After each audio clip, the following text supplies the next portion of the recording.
sa Papa Dudut Stories, ikaw ay hindi nag-iisa.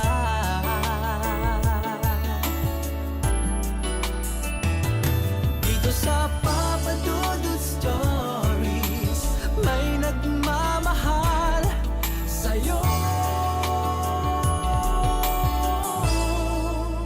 Papa Dudut Stories,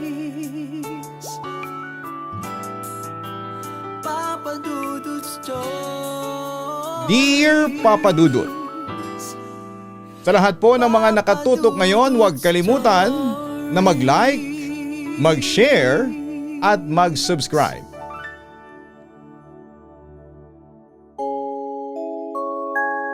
Mahirap paniwalaan ang isang bagay kung wala naman ditong makapagpapatunay. Maaring maging kasiraan pa ng isang tao ang bagay na ito kung hindi naman mapatotohanan. Minsan sapat na ang isang karanasan para mag-iwan ng marka sa buhay ng isang tao. Ang karanasang iyon ay karaniwang nagtatagal at hindi madaling mabura sa alaala nito. Dear Papa Dudut, mapagpalang araw po sa inyo, isa po ko sa mga solid ninyong tagapakinig sa inyong channel. Nais ko lamang po sanang ibahagi itong nakakatakot naming karanasan nung ako ay dalaga pa. Itago niyo na lamang ako sa pangalang Rona. 16 anyos pa lamang ako nung mangyari ang kwento ko. May kapatid po ako si Kuya Gary na mas matanda ng 5 taon sa akin. Hindi naman po kalayuan sa bayan yung bahay namin noon, pero nakakasuko po talaga yung biyahe dahil bukod sa makapal sa lubak-lubak. Problema pa ang palaging pag-ulan doon sa amin kaya makapal ang putik sa daraanan. Kung motor po ang dadaan doon ay babaon talaga sa putik yung gulong. Kaya kapag may bibilhin kami, isang beses na lamang kaming namamalengke. Aabot po ng kalahating oras yung paglalakad namin bago kami makarating sa patag na daanan. Dahil wala naman pong namamasada sa lugar namin ay napipilitan po talaga kaming maglakad hanggang sa makarating sa may highway. Isa pa sa kinakatakutan namin sa lalakaran namin noon ay masyadong liblib ang lugar namin. Pagbaba po kasi ng bundok at mangilan-ngilan na lamang yung mga bahay na madadaanan namin ay may parte po talaga na wala kahit na isang bahay. Puro malalaking puno lamang at mga nagtataasang mga damo. Bukod sa pinamamahayan ng mga engkanto at iba pang mga elemento yung gubat sa daraanan namin. Aware na po kami noon na may gumagala ring aswang sa mismong probinsya namin. Kaya naman tuwing sasapit ng 6:00 ng gabi, lahat kami ay nasa loob na ng bahay. Maagarang kaming natutulog, ganun po kasimple ang buhay namin sa probinsya noon, Papa Dudut. Pero kahit marami na akong naririnig na kwento, kahit na isang beses ay hindi pa naman ako nakakita ng aswang. Kaya minsan ay nagdududa na rin po ako kung totoo ba yung mga kwentong naririnig namin. Papa Dudut, ang pinaka tumatakbo sa akin na kwento noon ay tungkol kay Maria Labo. Hindi naman po ako naniniwala noon na aswang siya, pero natatakot po ako. Base sa mga kwentong naririnig ko ay hindi pa naman ako pinapanganak nang nagsimula yung kwento tungkol sa kanya. Basta ang natatandaan ko lang noon ay kung paanong nilarawan si Maria Labo sa mga kwentong narinig ko. At ang tumatak nga po noon sa akin ay yung peklat sa mukha niya. Kaya ang nasa isipan ko noon kapag nakakita ako ng sakto sa naririnig kong kwento ay agad ko nang iiwasan sa takot na baka ang nakaharap ko na pala ay si Maria Labo. Papa Dudut, noong panahon pong yon ay sinasabi sa akin ni tatay na darating daw ang bisita sa bahay namin. Bunsong kapatid niya raw yon na si Tito Buboy, kasama ang asawa nito. Nakita ko na noon si Tio Buboy noong 10 taong gulang pa lamang ako. Minsan na siyang nagbakasyon sa bahay namin pero wala pa siyang asawa noon. Mabait naman po siya sa akin kaya magaan ang loob ko sa kanya. At halos pareho lang po kasi sila ni tatay. At dahil matagal na rin mula nang makabisita siya sa amin ay hindi na niya tanda ang daan papunta sa sitio namin na malayo sa sentro ng barangay namin.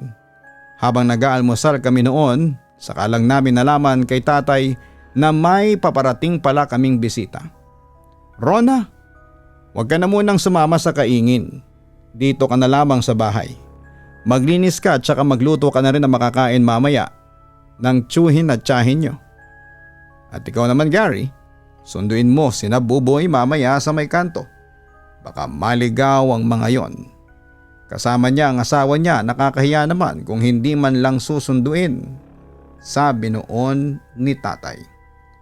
Hindi kasi noon pwedeng magsundo si tatay dahil kailangan nilang maghango sa ulingan kaya iniutos na lamang niya yon sa kapatid ko. Mahigit 1 oras din bago nakarating sa may kanto si Kuya Gary dahil malayo-layo pa yung nilakad niya noon. Pagdating niya raw noon sa kanto ay naabutan niyang nag-aabang yung mag-asawang may dalang malaking bag sa lumang waiting shed na binubungan lang ng mga talahib. Nakatalikod sila sa kanya kaya hindi kaagad napansin ng mga yon ang pagdating niya. "Chong, kayo na po ba yan?" tanong daw noon ni Kuya. Lumingon sa kanya si Tiyo Buboy. Bakas ang labis na pagkatuwa sa mukha ng tsuhin namin nang makita siya kaya agad siyang nilapitan para yakapin. Pero yung asawa ni Tiyo Buboy na si Tia Nor ay nanatili lamang na nakatayo at hindi man lang bumati sa kanya. Pagdating nila sa bahay, sakto namang nakapagluto na ako ng adobong manok. Dinamihan ko yung sibuyas at bawang para mas malasa. Ganon kasi ang gustong luto ni tatay kaya sigurado akong magugustuhan din ng kapatid niya. Noong narinig ko na ang boses ni Kuya Gary, excited akong lumabas ng bahay para makita sila. Ngiting-ngiti naman noon sa akin si Tito Buboy. Ginulo niya ang buhok ko at pinisil-pisil ang pisngi ko. Dalaga na pala itong si Rona. Mukhang sasakit ang ulo nyo sa mga manliligaw nito. Biro pa niya. Natawa naman ako noon at sinabing wala namang nagkakamaling manligaw sa akin. Pagkatapos noon ay sinulyapan ko naman ang kasama niya. Aaminin ko Papa Dudut. Medyo natakot ako sa itsura ng asawa ng tsuhin namin.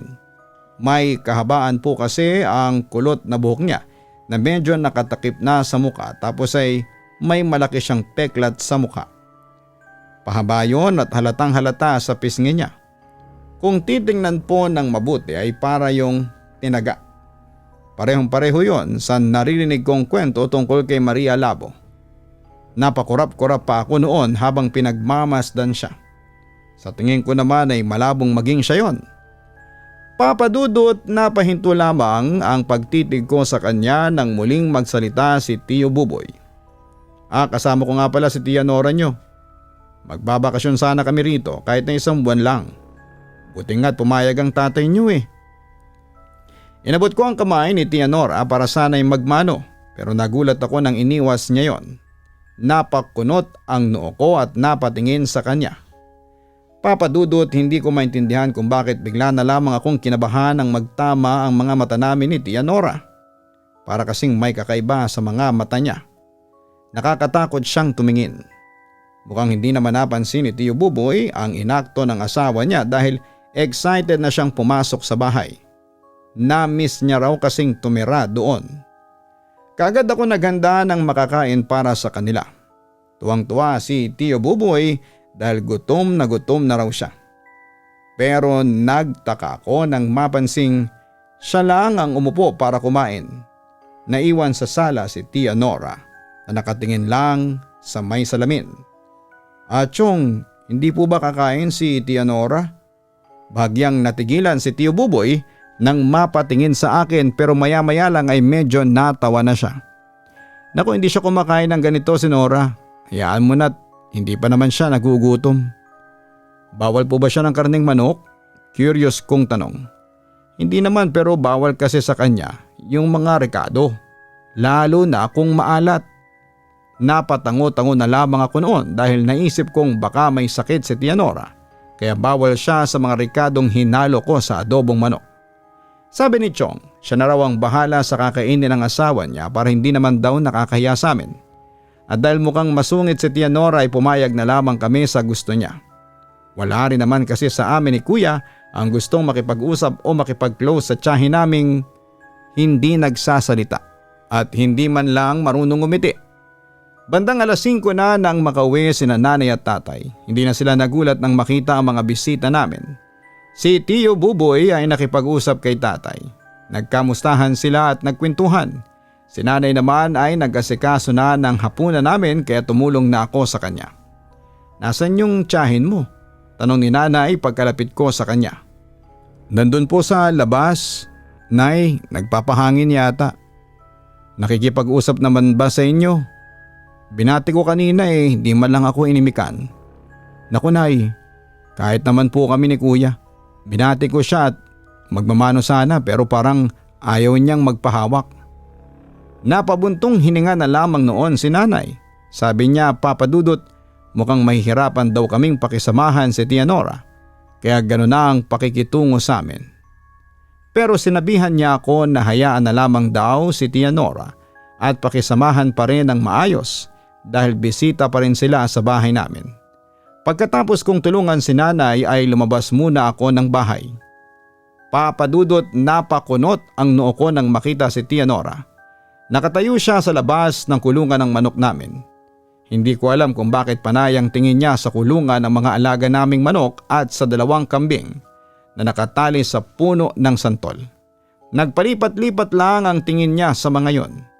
May kakaibang kislap ang mga mata niya na parabang tuwang-tuwa siya sa mga nakikita niya.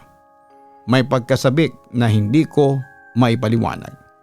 Tinawag ko siya at inalok ng kape pero mariin siyang tumanggi at sinabing hindi raw siya umiinom noon. Inalok ko rin siya ng tinapay dahil hindi pa talaga siya kumakain mula nang dumating sila pero kahit yon ay tinanggihan pa rin niya.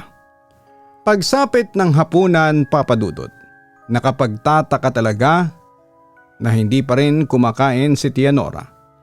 Si Tio Buboy lang ang nakisalo sa amin. Masarap naman ang ulam namin dahil nagluto ng ginataang papaya si nanay na hinaluan ng native na manok. Napaisip ako kung bakit ayaw ni Tia Nora kumain. Hindi ko alam kung nahihiya lang ba siyang sumabay sa amin o talagang ayaw niya yung ulam. Mukhang napansin din yun ni tatay kaya hindi na niya napigilang magtanong kay Chong. "Hindi ba nagugutom yung asawa mo? Kanina pa raw yung hindi kumakain ah." Umiling lamang noon si Chong. Napakatipid ng sagot niya at iniba na rin kaagad ang usapan para hindi yon matuon sa asawa niya. Matapos ang hapunan, Papa Dudut, ay hinanda ko na rin yung tutulugan ng mga bisita namin. Doon muna sila pansamantala sa kwartong tinutulugan ko. Sabi ko naman ay pwedeng ako kahit doon na lamang sa mahaba naming upuan sa sala na halos kasing laki na rin ng single bed. Doon talaga natutulog si Kuya Gary pero dahil may bisita kami ay nagpasya na lamang siyang doon matulog sa kubo-kubo namin sa labas. Dahil matutulog na kaming lahat, inipan ko na ang ilaw naming bunsol at iniwan na lamang sa mesa. Paglapat pa lamang ng likod ko sa aking higaan, narinig ko na nagbubulungan yung mag-asawa sa kwarto. Hindi ko naman gaanong marinig ang pinag-uusapan nila pero parang nagreklamo si Tia Nora kay Tio Buboy. Parang medyo nagtatalo pa nga sila noon. Hindi ko na lamang sila pinansin at pinilit nang makatulog dahil labas na ako sa pinagtatalunan nilang dalawa. Mahimbing na akong natutulog ng mga oras na yon. Nang maalimpungatan ako sa paglangit-ngit ng pinto namin. Kahit antok na antok pa, ay iminulat ko ang mga mata ko, Papa Dudut. Doon ko napansing nakabukas ang pintuan namin sa sala. Bigla akong kinabahan dahil baka meron nang nakapasok sa bahay namin nang hindi ko namamalayan. Kinapa ko ang posporo sa madalas kong pinagtatabihan para magsindi ng ilaw. Hindi ko yon kaagad nakuha kaya mas lalong lumakas ang kabog ng dibdib ko. Kung ano-ano na kasi ang tumatakbo sa isipan ko ng mga sandaling yon. Lalo na't ako na lamang ang nag-iisang gising sa bahay. Nang masindihan ko na yung bunsol, na nilagay ko sa mesa ay muntik na akong mapasigaw nang biglang sumulpot ang asawa ni Tio Buboy sa may pintuan. Kagad siyang yumuko nang makita ko. Hindi ko noon alam kung nahihiya ba siya o tinatago niya sa akin ang mukha niya. "Tia Nora, saan ho kayo galing? Gabing-gabi na ho ah." Kinakabahan ko pang sabi sa kanya. Pero hindi siya sumagot at dire-diretso lamang na pumasok sa kwartong tinutulugan nila. Napakunot ang noo ko nang may mapansin sa kamay niya at sa laylayan ng suot niyang bestida. Papa Dudut, hindi ko alam kung guni-guni ko lang ba yun pero may napansin akong mapula sa kamay niya. Para bang dugo. Medyo mahina na kasi ang liwanag ng bunsol namin kaya hindi ko yun makita ng mabuti. Takang-taka ako sa inaktong yon ni Tia Nora. Wala namang dahilan para lumabas siya ng ganong oras. Kung magbabanyo siya ay doon siya sa may kusina namin dapat dumaan. Pero mas nag-alala ako sa kulay pulang mantsa na nakita ko sa bestida niya. Malakas ang kutob ko na dugo yon. Pero hindi ko lubos maisip kung paano siya magkakaroon ng dugo sa kamay at sa bestida niya. Naiiling na lamang na binalik ko ang tingin sa nakabukas pa ring pintuan. Itinulak ko yon pasarado at siniguradong nakakandado ng maayos bago bumalik sa pagkakatulog. Hindi naman mangangatok si Kuya Gary dahil mahimbing na ang tulog niya ng mga sandaling yon. Kinaumagahan ay parang wala lang kay Tia Nora ang mga nangyari. Lumabas lamang siya ng kwarto na iba na ang damit na suot niya. Pero napansin ko noon na hindi na siya makatingin sa akin. Kaming tatlo lang ang naiwan sa bahay. Hindi ko tuloy alam kung paano siya pakikitunguhan matapos ang mga nakita ko. Mabuti na lamang at inutusan ako ni tatay na bumili ng bigas sa pabayuhan sa karatig sityo namin. May dahilan na ako para umalis ng bahay at makaiwas kay Tia Nora. Wala namang masasakyan papunta doon kaya malayo-layong lakaran din talaga ang dinanas ko para makabili ng bigas. Paubos na kasi ang laman ng bigas sa namin at hindi kami maaaring maubusan gayong may mga bisita kami sa bahay. Hindi pa man lang ako nakakalayo ay ramdam ko na ang hirap sa paglalakad. Dagdag pa sa hirap ang maputik na daanan na mas nagpabagal sa akin. Isinama kasi ni tatay si Kuya Gary para magbuhat ng sako-sakong uling kaya walang ibang mauutusang bumili. Nagpasalamat na lamang ako dahil mas madaling gawing iyon kesa maghakot ng sako-sakong uling. Isa pa hindi naman ako pinagbubuhat ni tatay ng mga yon. Nang makaabot ako banda doon sa may mga bahay na, narinig ko ang usap-usapan ng dalawang matanda sa labas ng bakuran nila habang hawak ang kulay asul na lubid. Pambihira pare, napasarap lang ang tulog ko kagabi na nakawan na kagad ako ng kambing. Naku yung ilalaban ko nga sana sa tupada na pornada pa. Pero alam mo pare, duda akong ninakaw yun eh. Nung lumabas ako kagabi para umihi, may nakita akong butil-butil na patak ng dugo papunta sa may damuhan. Hindi kaya inaswang na tayo rito? Sabi pa nung isang matanda. Bigla akong kinabahan sa mga narinig ko, Papa Dudut. Nilakihan ko ang mga hakbang ko para makalayo kaagad at baka kung ano pang marinig ko. Pero habang naglalakad ay hindi ko maiwasang mag-alala. Bukod sa kinilabutan ako sa sinabi ng matanda ay mahirap na kung matatagalan pa ako sa pag-uwi. Baka pagbalik ko ay may nawawala na rin sa mga alaga namin. Naniniwala ako na totoo ang mga aswang. Nakakakilabot pang isipin na hindi lang sila tuwing gabi nakakapambiktima dahil maaaring nakakasalubong ko na sila at wala akong kamalay-malay doon. Sabi sa mga kwentong naririnig ko noon, mahina lang ang mga aswang tuwing may araw pa. Pero hindi ibig sabihin noon ay wala na silang kayang gawin. Kaya pa rin nilang manakit at mamerwisyo sa ibang paraan. Nang makauwi ako sa amin, nagtaka ako nang hindi ko na maabutan doon sina Tio Buboy. Pero hindi na ako nag-isip ng kung ano dahil baka sumunod lamang sila kina tatay sa kaingin. Wala naman kasing silang ibang pupuntahan. Pagkatapos kong magsaing, pumunta naman ako sa likuran ng bahay namin para manghuli ng inahing kakatayin. Bilin din kasi ni tatay na magkatay muli ng isang manok para sa hapunan namin. Manok at gulay lang naman ang mapagpipilian namin. Hindi kami namimili ng dilata dahil namamahalan kami doon. Pero maya-maya lang Papa Dudut, bigla akong natigilan nang may mapansin sa mga alaga naming manok, parang kulang ang mga yon. Sa araw-araw kasi na nagpapatuka ako ng manok ay kabisado ko na ang bilang ng mga alaga namin. Inulit ko pa ang pagbibilang. 13 dapat ang naroroon pero kulang na ng 2. Tiningnan ko ang bawat sulok ng lambat para makita kung may butas doon na pwedeng lusutan ng manok pero wala naman akong nakita. Imposibleng may makawala kung wala naman silang malulusutan. Nang oras na yon ay biglang pumasok sa isipan ko ang narinig ko sa 2 matandang nag-uusap sa kabilang sitio. Aswang! Wala sa sariling sabi ko noon. Pero naisip ko talaga Papa Dudut na hindi imposibleng nakarating na rin sa amin yung aswang na tinutukoy ng 2 matanda. Natulala na labang ako noon sa pag-iisip na baka nabiktima nga ng aswang ang mga alaga namin.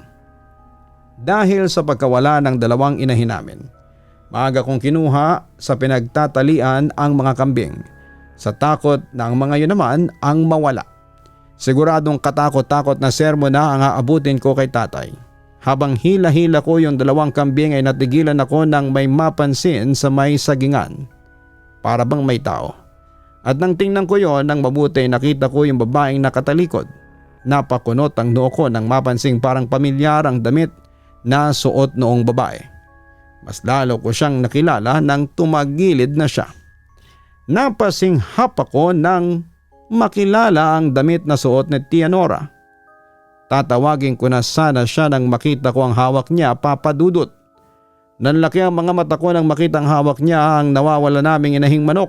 Wakwak ang bandang leeg ng manok habang nakatapat sa nakabukang bibig ni Tia Nora. Kitang kita ko kung paano niyang nilunok ang sariwang dugo mula sa inahing manok. Namutla ako noon at halos manigas na ang katawan ko sa takot. Bago pa siya lumingon sa kinakatayuan ko ay nagmamadali na akong bumalik sa bahay, dala ang mga kambing. Pag-uwi ni tatay, sinabi ko kaagad sa kanya ang tungkol sa pagkawala ng 2 inahing manok at yung nakita ko sa may sagingan. Nung una ay hindi agad naniwala si tatay pero nang puntahan namin mismo ang lugar kung saan ko nakita si Tia Nora, halos manggalaitin na sa galit si tatay. Hinintay namin bumalik sa bahay yung mag-asawa pero sumapit na lamang ang gabi ay hindi pa rin sila nakababalik. Habang naghahapunan kami bigla na lamang may bumagsak na kung ano sa bubungan namin. Sa lakas noon ay halos mayupina yung may kalumaan naming yero. At doon pa yon mismo banda sa may sala namin, Papa Dudut. Kasunod ng lagabog ay ang nakakangilong ingay na parang may kumakahig sa bubong namin. Nagkatinginan na kaming lahat at imposible namang kasing pusa yon dahil wala namang kaming alaga at wala ring naliligaw na pusa sa bahay namin. Saka kung ibabase namin sa naririnig na ingay ay parang may hayop na sa bubungan namin. At mas malaki pa yon sa isang ordinaryong pusa. Napatanda na lamang si nanay nang kunin ni tatay ang itak na nakasuksok pa sa kaluban. Sumigaw siya sa may sala ng malakas at nagmura pa. "Lumayas ka rito. Kilala ko na kung sino ka. Wag na wag mong gagalawin ang pamilya ko." Banta ni tatay at saka muling nagmura. Hanggang sa narinig namin na may tumalon doon sa may kulungan ng mga manok. Nagputaka ng mga alaga namin, senyales na may gumambala sa kanila. Sinundan ni kuya si tatay, dali-daling lumabas ng bahay at dala nila noon ang debaterya naming flashlight. Sumilip lamang kami noon sa may bintana dahil natakot na akong lumabas. Nang tutukan nila ng ilaw ang loob ng lambat para akong binuhusan ng tubig. Nang tumambad ang napakalaki at itim na aso. Namumula ang mga mata nitong nakatitig kina tatay habang tumutulo ang laway na may halo pang dugo mula sa inahing nangingisay sa tabi nito. Hindi ko po inaasahan ang sumunod na ginawa ni tatay. Lumundag siya sa loob ng lambat at malakas na tinaga ng itak ang nakita nilang aso. kinilabutan kami ng umatungal yon ng malakas bago kumaripas ng takbo papalayo matapos tumalon sa bakod namin. Nag-alala kong nilapitan si tatay na nooy nakahawak na sa dibdib at galit na galit. Magkakaalaman bukas kung sino ang hinayupak na nagkakalat ng lagim dito sa lugar natin. Wala namang ibang bagong dating dito maliban kina Buboy at Nora. Hinintay naming mag-umaga, pare-pareho kaming hindi na nakatulog dahil sa nangyari. Panay-panay ang tingin namin sa orasan. Hindi pa rin kasi bumabalik si Tio Buboy at ang asawa niya kaya lalong lumakas ang hinala namin sa kanila. Bandang 7:00 noon nang marinig namin ang malakas na kalampag ng tarangkahan namin. Nang lumabas kami ni tatay, nakita namin si Tio Buboy na namumula ang mga mata sa galit. Aalis na kami rito. Bumalik lang ako rito para kunin namin ang mga naiwan naming gamit, matapang na sabi ni Tio Buboy. Sa likuran niya ay tahimik lang na nakatayo si Tia Nora. Nanlilisik ang mga mata niya habang nakatitig kay tatay. Pero hindi na siya nagtangkapang pumasok sa bakura namin. Malalaki ang hakbang na pumasok si Tio Buboy at sinadya pang banggain ng balikat ni tatay. Pero hindi nagpasindak si tatay, Papa Dudut. Lalo na nang mapansin namin ang malaking benda sa tagiliran ni Tia Nora. May bakas pa yon ng sariwang dugo na sigurado kaming galing sa sariwang sugat ng babaeng yon. Ang lakas ng loob ninyong bumalik pa rito. Wala kayong utang na loob, sigaw ni tatay. Walang pag-aanin ang sinabi ni tatay kung gaano siya kagalit sa ginawa ni Tia Nora. Tinanggap daw namin ng maayos ang mag-asawang yon pero naisipan pa rin kaming biktimahin. Alam ko na kung anong sikreto ng asawa mo, Buboy. Siraulo ka? Alam mo namang palang ikapahamak namin na makasama sa isang bubong yung asawa mo. Dinala mo pa rito. Anong balak mo? Gawin kaming pain sa hayop na yan? Tama lang na umalis na kayo. Kung ayaw mong matuluyan ko siya, wag na kayong babalik dito. Mula ng araw na yon ni Anino, ni Tio Buboy at Tia Nora ay hindi na namin nakita pang muli, Papa Dudut. Wala na rin kaming nababalitang nawawala ng alagang hayop. Kaya nakakasigurado na kaming wala na nga sa lugar namin sina Tio Buboy.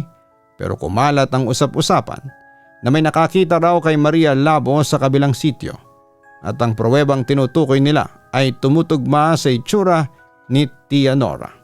Tinanong ko naman si tatay noon kung may posibilidad ba na si Tia Nora nga si Maria Labo at gumagamit lamang ng ibang pangalan, pero sinabi niyang malabo raw na mangyari yon.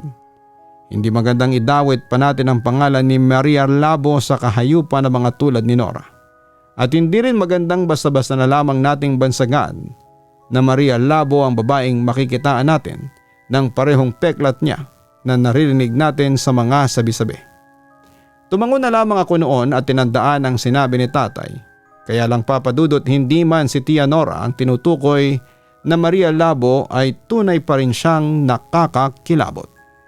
Kung meron man kaming natutunan ni na tatay matapos ang pangyayaring yon, ay ang hindi basta-bastang magtitiwala sa mga bisita kahit pa sabihing sila ay kamag-anak o kilalang kilala na.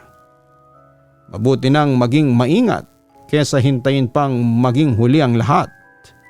Hanggang dito na lamang po ang kwento ko, Papa Dudut. Maraming salamat po sa paglalaan ninyo ng oras at sa pagkakataong ibinigay ninyo para maibahagi ko ang kwento ko sa inyong channel. Muli maraming salamat and God bless. Lubos na gumagalang, Rona. Maraming salamat kay Rona sa pagbabahagi mo ng iyong kwento. May hatid mang kilabot ang iyong ibinahaging kwento. Kalakip naman nito ang aral na kahit sino pa man ang makasama natin sa isang bahay, kadugo man o hindi, ay hindi pa rin lubusang mapagkakatiwalaan. Tama rin ang iyong ama sa sinabi niyang hindi magandang manghusga ng isang tao base lamang sa mga sabi-sabi. Malaki kasi ang magiging epekto nito sa isang tao. Kaya kung hindi sigurado sa isang bagay o paratang ay mas makabubuting hindi na lamang ito iparating pa sa iba.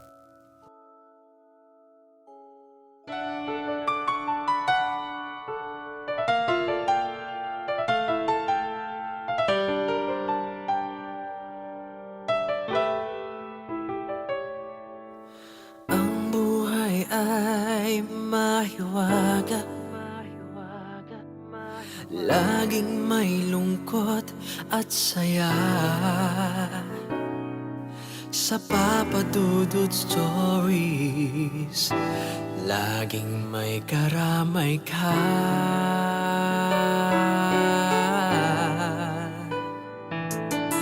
Mga problemang kay bigat, dito ay pakikinggan ka.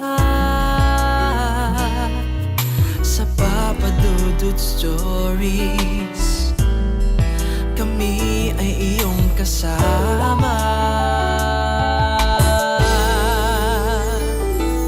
Dito sa Papa Dudut Stories, ikaw ay hindi nag-iisa.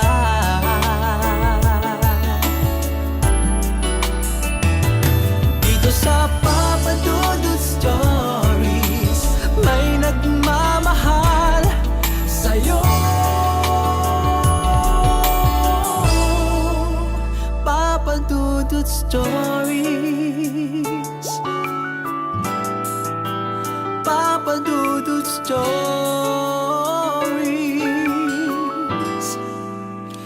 Papa Dudut Stories.